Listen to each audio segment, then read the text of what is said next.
अस्सलाम वालेकुम एवरीवन। अच्छा, आज हमें जो है वो law of conservation of energy को यूज़ करते हुए एक ऑब्जेक्ट की इनिशियल वेलोसिटी कैलकुलेट करनी है। ठीक है, सबसे पहले हम एनर्जी को डिस्कस करेंगे और टाइप्स ऑफ एनर्जीज़ को। देखें, एनर्जी आप ये बोलते हैं कि the capability of a body to do some work. सही है कि लेट से अगर मैं एक कार को धक्का दे रहा हूँ, पुश कर रहा हूँ, तो मतलब मैं उसे अपनी फोर्स लगा के डिस्प्लेस कर रहा हूँ, तो मैं उस पर कुछ वर्क कर रहा हूँ। तो ये जो वर्क मैंने उस पर किया है कार पे, मतलब in the sense of the definition of work by physics, कि जब भी फोर्स लगती है और फोर्स डिस्प्लेस करती है ऑब्जेक्ट को अपने डायरेक्शन में, तो आप कहते हैं वर्क हो जाता है। तो ये बेसिकली कोई मेरे अपनी बॉडी के अंदर एनर्जी है जो कि मैंने कन्वर्ट की है किस में, वर्क में। सही है, क्योंकि वर्क और एनर्जी आपस में क्या होते हैं, इंटर कन्वर्टेबल होते हैं। आप ये भी कह सकते हैं कि आप किसी चीज़ पे वर्क करते हैं तो वो उसमें अगर स्टोर हो जाता है वो वर्क, तो उसको आप एनर्जी कहते हैं। या किसी बॉडी के अंदर कैपेबिलिटी वर्क परफॉर्म करने की, वो भी एनर्जी होती है। एनर्जी की टाइप्स मैंने कुछ यहाँ पे लिख दी हैं, जैसे कि electrical energy, mechanical, thermal, solar, nuclear. Electrical energy का वर्क पोटेंशियल सबसे ज़्यादा होता है, सबसे इंपॉर्टेंट एनर्जी होती है दुनिया में। मैकेनिकल एनर्जी जिसका ताल्लुक मैकेनिक्स से है, यानी मोशन से है, अभी इसकी बात करेंगे हम, यानी इसी को हमें स्टडी करना है। थर्मल एनर्जी आपको पता है, जो हीट होती है। सोलर एनर्जी जो सूरज से जो रेडिएशंस हमारे पास आ रही हैं on the surface of earth, वो उसको आप एक्सट्रैक्ट करते हैं मुख्तलिफ मेथड से। न्यूक्लियर एनर्जी है जो कि बेसिकली आप by the process of nuclear fission extract करते हैं और उसको वेरियस पर्पजेस के लिए इस्तेमाल करते हैं, such as nuclear power plants. ठीक है, अब चलते हैं मैकेनिकल एनर्जी की। हमें दो टाइप्स जो कि बेसिकली आप पहले भी पढ़ते रहें, एक किनेटिक एनर्जी और पोटेंशियल एनर्जी।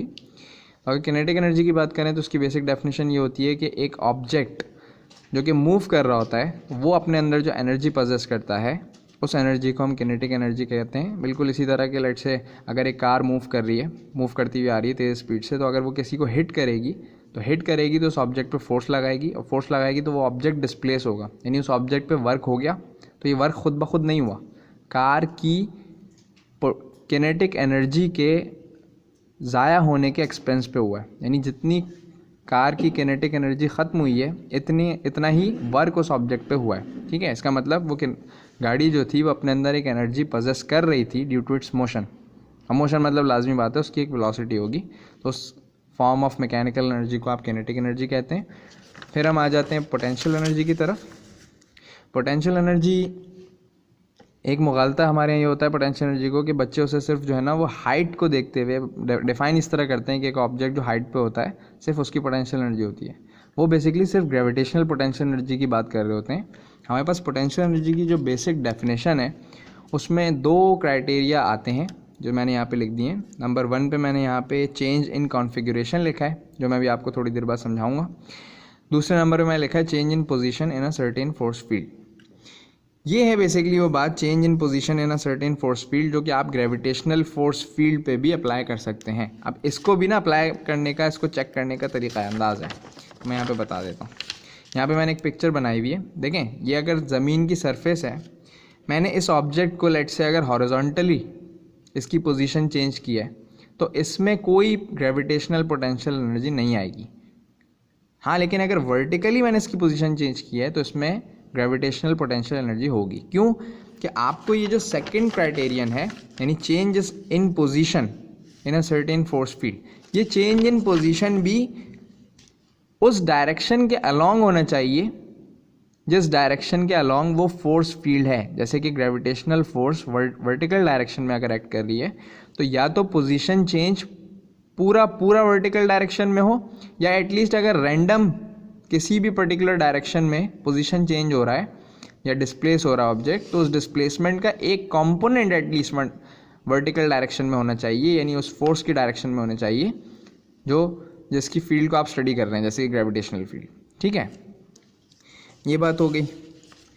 फिर हम आ जाते हैं बिल्कुल इसी तरह कॉन्सेप्ट जो है वो हमारे पास इलास्टिक पोटेंशियल एनर्जी का भी होता है। ये 3 इकसाम है पोटेंशियल एनर्जी की: gravitational potential energy, elastic potential energy और इलेक्ट्रिक पोटेंशियल एनर्जी। बिल्कुल जैसे ग्रेविटेशनल पोटेंशियल एनर्जी आप ये कहते हैं कि ज़मीन की ग्रेविटेशनल फील्ड में जब आप एक ऑब्जेक्ट की पोजीशन को चेंज करते हैं, वो भी in the direction of force field, यानी वर्टिकल कंपोनेंट होना चाहिए उस पोजीशन चेंज का या उस डिस्प्लेसमेंट का।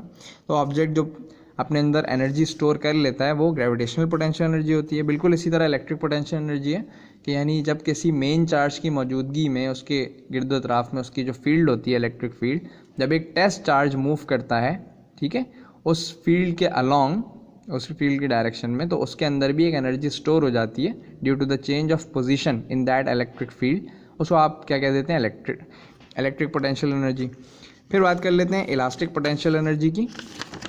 इलास्टिक पोटेंशियल एनर्जी बेसिकली हम ये वो फर्स्ट वाला जो क्राइटेरिया मैंने लिखा था, चेंज इन कॉन्फ़िगरेशन या चेंज इन फॉर्म, इससे ताल्लुक़ रखता है कि लेट्स से मेरे पास अगर एक स्प्रिंग है, यहाँ पे मैंने बनाया हुआ, इसको अगर मैंने यहाँ से कंप्रेस किया या स्ट्रेच कर दिया बाय दिस डिस्प्लेसमेंट x, तो आप देखते हैं ये अगर लेट से ऑब्जेक्ट यहाँ पे लाके मैं इसको अगर छोड़ता हूँ तो ये खुद ब खुद मूव कर रहा होता है, यानी किनेटिक एनर्जी इसके आ जाती है इसके अंदर। तो ये सवाल ही पैदा होता है इसके अंदर किनेटिक एनर्जी कहाँ से आ गई, यानी इस स्प्रिंग ने एक एनर्जी की फॉर्म स्टोर की हुई है जो कि इसने यहाँ पे मैंने जब इसको छोड़ा तो इसको पूरी की पूरी फॉर्म किनेटिक फॉर्म में कन्वर्ट हो गई। तो वो फॉर्म जो थी जो स्प्रिंग ने स्टोर की हुई थी व्हाइल इट वाज स्ट्रेच्ड, उसको आप कहते हैं इलास्टिक पोटेंशियल एनर्जी। और इसका फॉर्मूला आप कभी बचपन में पढ़ते थे, हाफ के एक्स स्क्वायर, जिसमें के जो है वो स्टिफनेस होती है या स्प्रिंग कांस्टेंट, और एक्स यही डिस्प्लेसमेंट या स्ट्रेच या एलोंगेशन जो भी, ठीक है। आगे आ जाते हैं। किनेटिक एनर्जी का जो बेसिक फार्मूला आप पढ़ते थे वो हाफ mv² पढ़ते थे, और पोटेंशियल एनर्जी जो ग्रेविटेशनल पोटेंशियल एनर्जी की बात करें उसका फार्मूला आप पढ़ते थे मास times gravitational acceleration times height. ये G stands for gravitational potential energy, मैंने इस तरह लिख दिया, ठीक है। अब ये केस एक स्टडी कर लेते हैं अपवर्ड मोशन का। लेट से एक ऑब्जेक्ट को मैंने अपवर्ड मोशन परफॉर्म करवाना है, तो यकीनन मुझे इनिशियली उसको एक वेलोसिटी देनी होगी, ठीक है। तो so let it be v, मैं v वेलोसिटी को उसको स्टार्ट में दी है इन अपवर्ड डायरेक्शन। आपको पता है जब कभी ऑब्जेक्ट अपवर्ड डायरेक्शन में अगर मूव कर रहा है और ग्रेविटी हमेशा डाउनवर्ड डायरेक्शन में एक्ट कर रही होती है, सो यू मस्ट नो कि whenever the force is opposite to the direction of motion the object gets decelerated. उसकी वेलोसिटी ऑब्जेक्ट की हमेशा डिक्रीज़ होती है with the passage of time. तो होगा क्या, इसकी वेलोसिटी डिक्रीज़ होगी और डिक्रीज़ होते होते एक एक्सट्रीम हाईएस्ट पॉइंट पे वेलोसिटी ज़ीरो हो जाएगी। तो मैंने पॉइंट बी पे फाइनल वेलोसिटी ज़ीरो लिख दी है, पॉइंट ए पे इनिशियल वेलोसिटी को मैंने वी कह दिया है, ठीक है। और कोई भी अगर दरमियान में रैंडम पॉइंट हो सी, तो इस पॉइंट सी पे इस, क्योंकि लेट से जब ये नीचे से ऊपर जा रहा होगा तो पॉइंट सी पे इसकी एक हाइट भी है, और क्योंकि अभी इसकी फाइनल वेलोसिटी ज़ीरो नहीं हुई है तभी तो इसने मज़ीद मूव किया ऊपर, यानी पॉइंट सी पे दोनों फॉर्म्स ऑफ एनर्जी एग्जिस्ट कर रही होंगी, किनेटिक और पोटेंशियल दोनों, ठीक है। पहले पॉइंट ए के लिए मैंने यहाँ पे लिख दिया टोटल एनर्जी। आपको पता होना चाहिए हमेशा सम होती है किनेटिक और पोटेंशियल एनर्जी का। तो अगर हम बात करें एट पॉइंट ए की, तो पॉइंट ए पे हाइट तो तय की नहीं है उसने, हाइट तो ज़ीरो है, तो आपको पता है potential energy is the function of height. तो अगर पॉइंट ए पे हाइट ज़ीरो है मतलब पोटेंशियल एनर्जी ज़ीरो है, मैंने ज़ीरो लिख दिया इसको। वेलोसिटी है, हाँ है, तो किनेटिक एनर्जी की कुछ वैल्यू होगी, और कितनी होगी, हाफ mv²। तो total energy at point A जो है वो आपके पास हाफ mv² आ गई, सही है।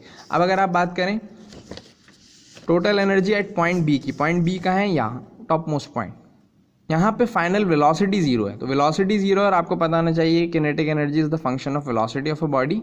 तो वेलोसिटी ज़ीरो है तो किनेटिक एनर्जी ज़ीरो हो जाएगी, तो इसको मैंने हाफ mv² को ज़ीरो कर दिया, यहीं पे ke को ज़ीरो कह सकते हैं आप। तो बची क्या, pe। तो पोटेंशियल एनर्जी उस पॉइंट पे, यानी बी पॉइंट पे आपको देखना होगा इसने हाइट कितनी तय की, उसको मैंने h कह दिया, तो यानी पोटेंशियल एनर्जी हो जाएगी mgh, ठीक है। तो total energy at point B आपके पास mgh के बराबर ही आएगी। अब लेट से एक रैंडम पॉइंट दरमियान में c है, उस पर अगर मैं टोटल एनर्जी की बात करूं तो मैंने लिख दिया वहाँ पे किनेटिक पोटेंशियल दोनों होंगी, क्योंकि उसने हाइट भी तय की हुई है, इस हाइट को मैंने लेट से h प्राइम कह दिया। और क्योंकि इस पॉइंट पे आने तक ये टॉप मोस्ट पॉइंट तो है नहीं, तो मतलब वेलोसिटी ज़ीरो नहीं होगी, हाँ v से कम होगी और ज़ीरो से ज़्यादा होगी, तो मतलब किनेटिक फॉर्म भी एग्जिस्ट कर रही होगी एनर्जी की। तो मैंने लिख दिया हाफ mvc का स्क्वायर, vc मतलब पॉइंट सी पे जो वेलोसिटी है उसका स्क्वायर, ठीक है।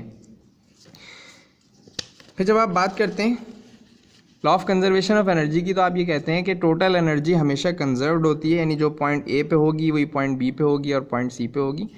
और अगर हम दो एक्सट्रीम पॉइंट्स की बात करें तो हम ये कहते हैं कि लेट्स से यहाँ पे पॉइंट ए से बॉडी ऊपर गई है तो पॉइंट ए पे टोटली क्या थी, किनेटिक फॉर्म थी एनर्जी की, और पॉइंट बी पे टोटली पोटेंशियल फॉर्म है क्योंकि वहाँ वेलोसिटी ज़ीरो हो गई है। तो ये लॉस, जितना किनेटिक फॉर्म लॉस हुई है पॉइंट ए से बी आने तक, उतनी ही पॉइंट बी आने तक जो पोटेंशियल एनर्जी है वो गेन हुई है। ठीक है, यानी एनर्जी ने अपनी एक हालत से दूसरे हालत में ट्रैवल किया है। आप बोलेंगे loss of K E is equal to gain in potential energy.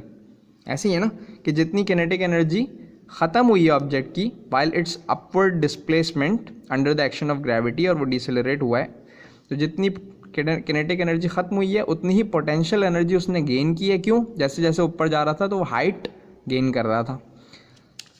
तो के ई जो उसने लूज़ किए, के ई थी किस पॉइंट पे टोटली मैक्सिमम, पॉइंट ए पे, वो थी हाफ mv²।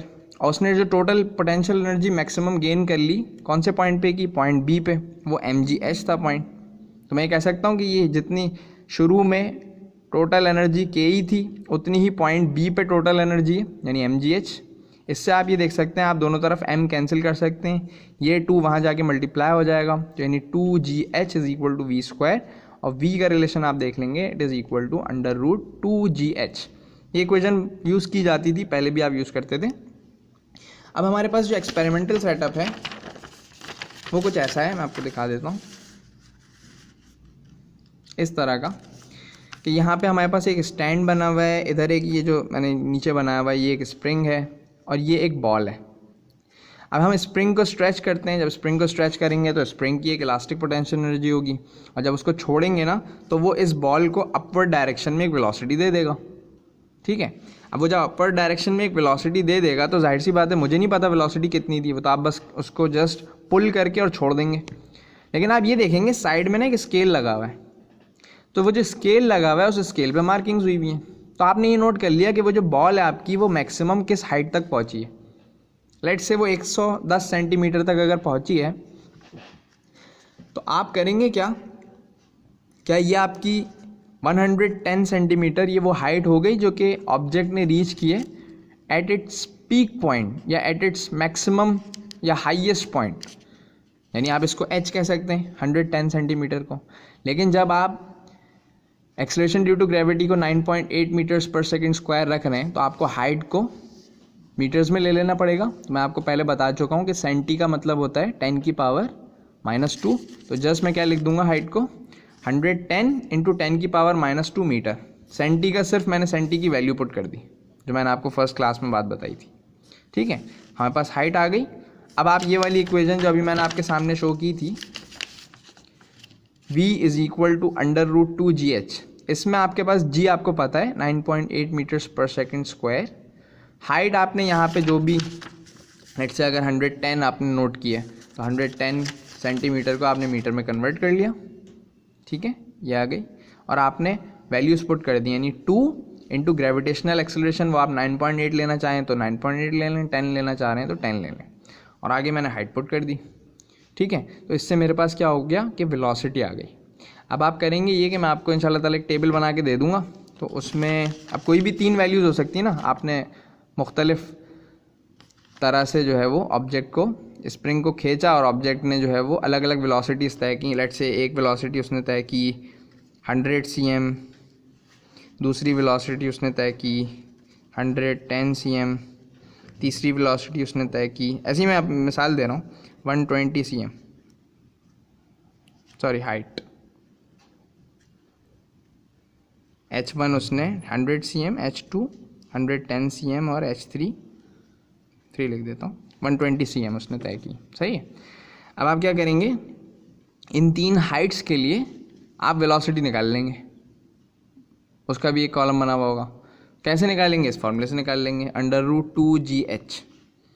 तो it's not a difficult experiment, इसमें कुछ भी नहीं है, आसान सा है कि आपने जस्ट हाइट नोट करनी है और इनिशियल वेलोसिटी ऑब्जेक्ट की खुद ब खुद कैलकुलेट कर लेनी है। क्यों? क्योंकि आप स्टडी कर चुके हैं, पढ़ चुके हैं किस मेथड को, law of conservation of energy को, और law of conservation of energy को अप्लाई करते हुए आप ऑब्जेक्ट की इनिशियल वेलोसिटी निकाल रहे हैं ड्यूरिंग इट्स अपवर्ड मोशन। ठीक है ना, तो इस तरह हो सकता है। अब ये तो मैंने ऐसी अपनी तरफ से वैल्यूज़ दे दिए H1 H2 H3। अब हो सकता है आपने ऑब्जेक्ट को खींचा, वो लेट से 80 सेंटीमीटर तक गया था, तो आप उसकी हाइट कितनी ले लेंगे 80 10⁻² मीटर्स, ठीक है, और उसको आप यहाँ पुट कर देंगे इस जगह। तो इस तरह आप जो है वो 3 रीडिंग, आप चाहें तो इसका ग्राफ बना के भी देख सकते हैं कि यानी हाइट और वेलोसिटी के दरमियान ग्राफिकल रिलेशनशिप कैसा आता है। लेकिन फिर भी ग्राफ की कोई ज़रूरत नहीं है यहाँ पे, क्योंकि इस एक्सपेरिमेंट के ऑब्जेक्टिव में ग्राफिकल कोई रिलेशनशिप स्टडी करने को नहीं बोला है। तो जस्ट आपको इनिशियल वेलोसिटीज़ कैलकुलेट करनी है by noting down those different heights, ठीक है। सो आई होप आपको ये एक्सपेरिमेंट समझ आ गया होगा। बाकी ये कि जब आएंगे तो एपरेटस रखा हुआ है, ये शायद आपने देखा भी होगा, तो उसको बाद में कभी करके देख लेंगे।